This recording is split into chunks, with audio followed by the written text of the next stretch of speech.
Seattle police arrest a teen for felony property damage during a free Palestine protest. But the kicker is police say that staff at the King County Juvenile Detention Facility declined to book the teen into custody. Yeah, we're Seattle, and we just don't take protesters. I mean, yeah, they've got their right to say what they want to say, right? So horrific. Let's get into it. Here we go. We've had just a bunch of Palestine protests, right? I think Antifa is just bored, and they're like, we can't just outwardly rip on Trump. I mean, they don't have the chance set up for, going hard on Trump. They just don't. So in lieu of that, they're just going out and protesting and, basically just ranting a bunch of anti-Semitic stuff and going hard on Palestine. And here in the Pacific Northwest, we just don't incarcerate people. We don't book people because we feel like, you know what? I mean, graffiti, it's an example of art. It's urban art. It's street art. It's terrible looking. Let's be honest. It's terrible looking. We don't need it. I say, make graffiti a felony offense. Give people a minimum of 5 years in jail. That would eradicate the graffiti problem like that. Hey, you want to go to jail for 5 years? All right. You keep it up there, Sparky, with your spray paint and your little finger. Just, right? Teen was arrested Saturday in Seattle for felony property damage, as it should be, but give them felony charges and commit them to felony time. Felony property damage during a protest, and police say the King County Juvenile Detention Facility declined to book the suspect. We're kind of busy, just not what we're doing. We can only take the hardened criminals. Graffiti, it's one of those things for me that Seattle didn't used to have the levels of graffiti that we have now. We used to have a little bit downtown, but not all the underpasses of the freeway, not every new bit of freeway that gets built. We got to graffiti this up because otherwise people won't know we haven't been here. It's just a horrible look. It's not art. It's, somebody spray painting with a can and it looks like garbage. It just looks like garbage. Police say approximately 200 individuals participated in a demonstration on Saturday afternoon, downtown Seattle near the Space Needle. They're always downtown. Just, free Palestine. Demonstrators were disrupting traffic and violating municipal laws. As they do, these jokers never get a permit, do they? No, they just go out and just do their thing. And officers observed several tags of black spray paint graffiti on the concrete columns of the Seattle monorail. Seattle monorail built for the Washington, the World Fair, 1962. It's a little bit before I was born. So you just go ahead, you just paint up the concrete columns because you have no respect for not only yourself, but those around you and the environment you're in. It's Seattle. It's just, we had grunge here. It's okay to just graffiti it up. Terrible. Female teen suspect. This was a female. So the female teen suspect was eventually located and arrested on suspicion of malicious mischief in the second degree, police say. Black spray paint was found and matching paint could be seen on her hands, according to police. Police say that they took the teen suspect to be booked into the Judge Patricia H. Clark Children and Family Justice Center. Why don't they just call it Juvie, King County Juvie? Because they want to make it seem like a nicer experience for the children. No, make it hard, make it horrific, make it terrible, and they won't want to come back. You make it easy, and you name it some horse's ass thing like Children and Family Justice Center. But the facility declined to take the teen into its custody. So this is happening all over King County. This is not just happening in the juvenile processing center as well. You've got these processing centers, these jails, these, justice centers that just kind of make up their own rules. And they're like, you know what? It's a Tuesday and it's after 4 p.m. Therefore, we're not taking anybody in today. And then, who has to deal with it? The cops. Can you imagine what kind of world do we live in where the cops roll up with the kid and it's supposed to be in the Family and Justice Center and they say,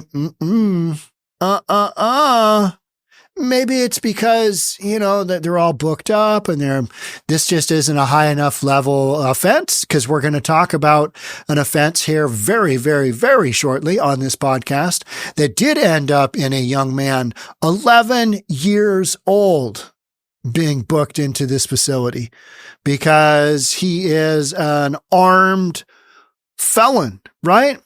The teen was then processed by police and released into the custody of her parents. No, I want him to spend some jail time. And you know what?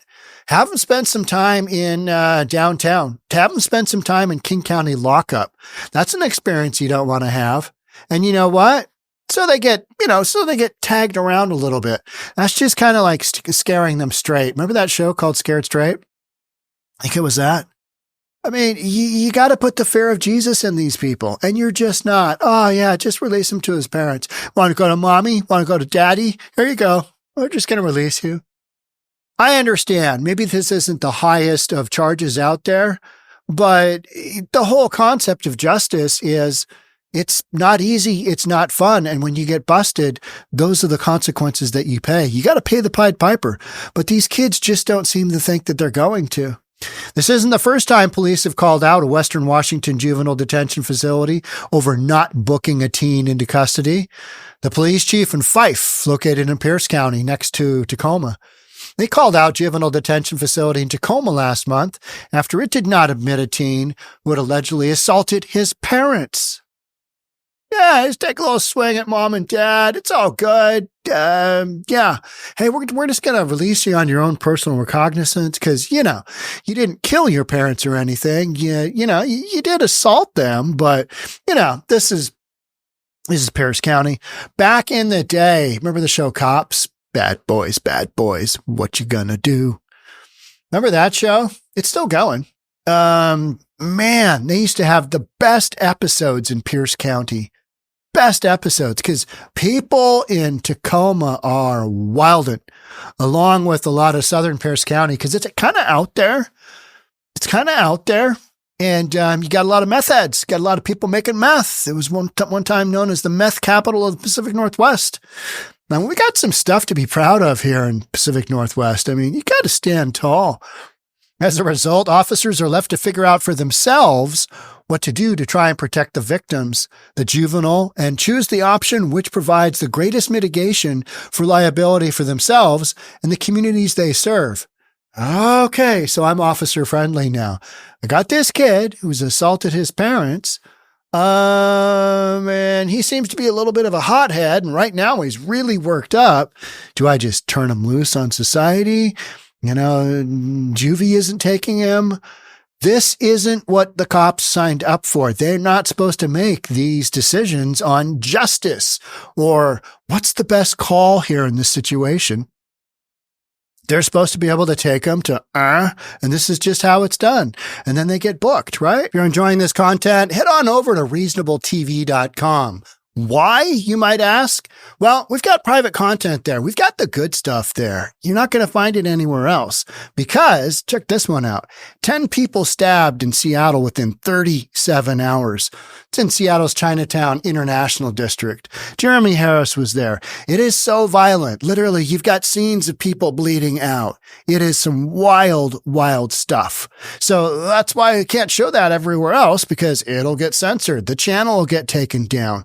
What's it going to cost you to take a look at that? Well, nothing for 14 days. You get a free trial offer.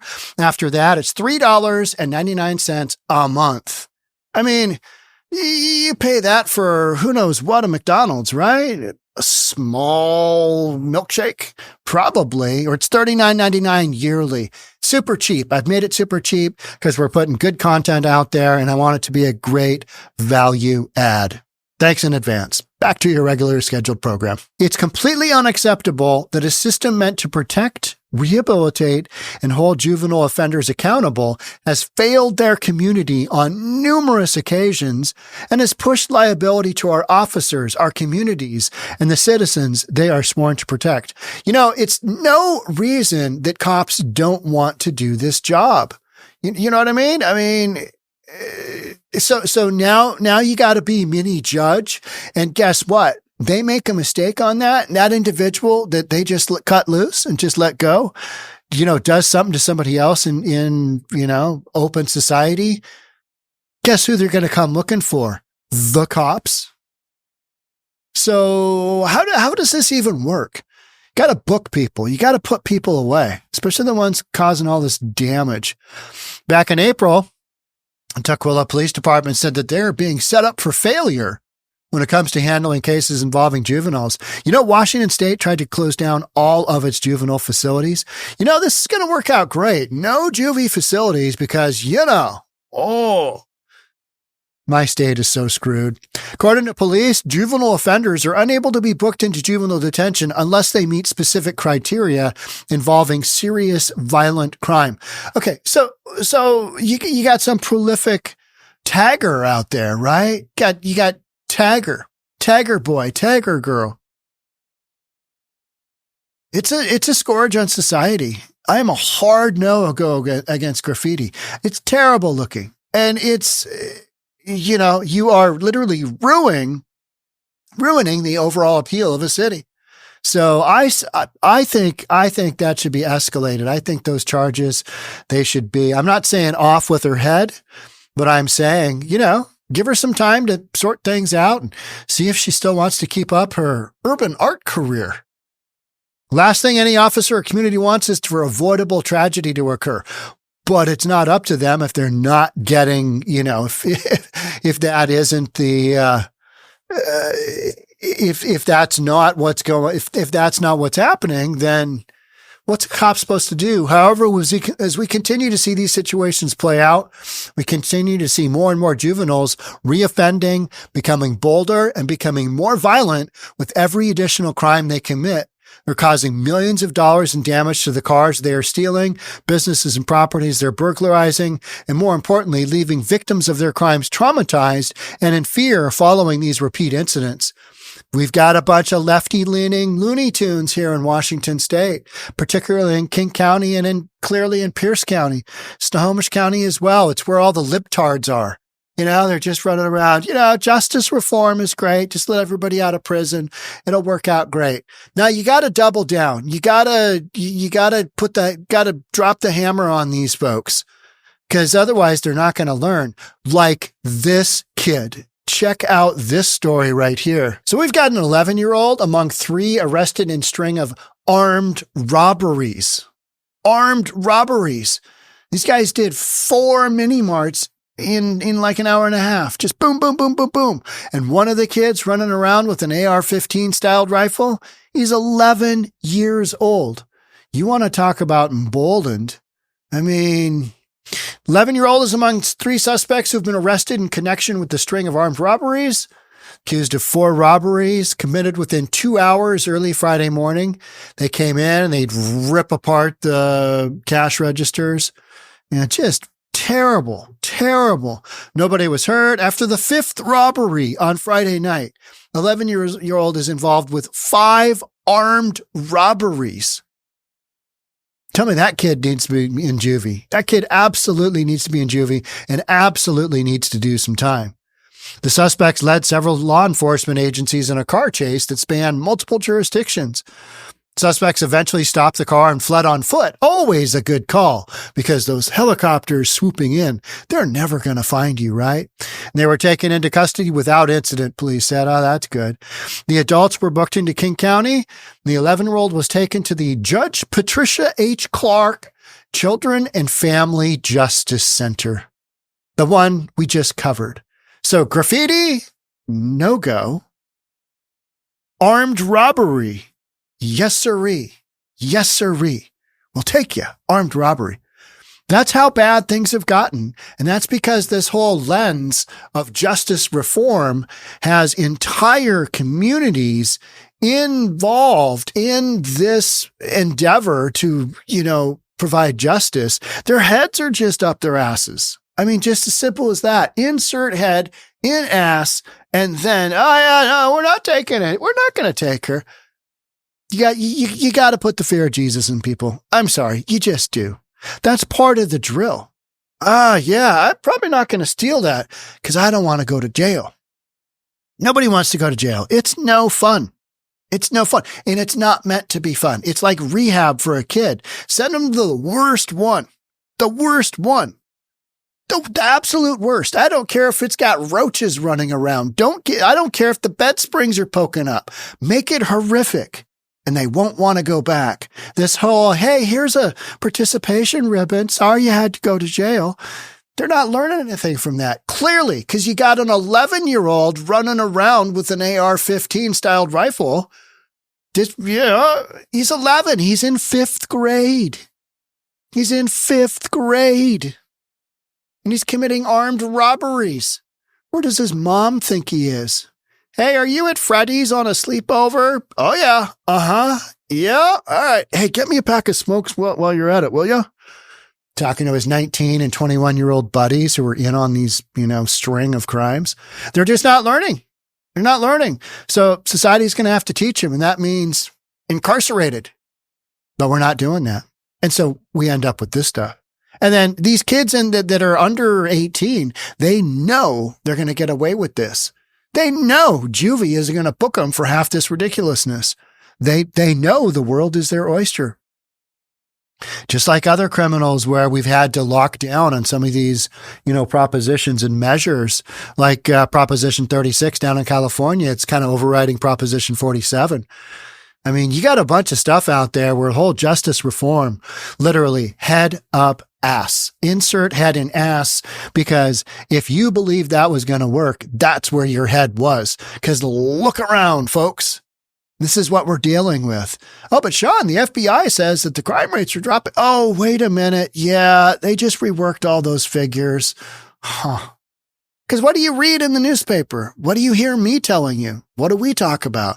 There's a bunch of crazy crime going on. Like an 11-year-old and 5 armed robberies in a very short period of time. It's insane. The whole world's gone bonkers. But that's what we're doing. We're talking about it because we can't really do anything about it except make that vote count. All right. That's it for me on this one. Thanks so much for being here. Catch up with you in the next one. Bye for now.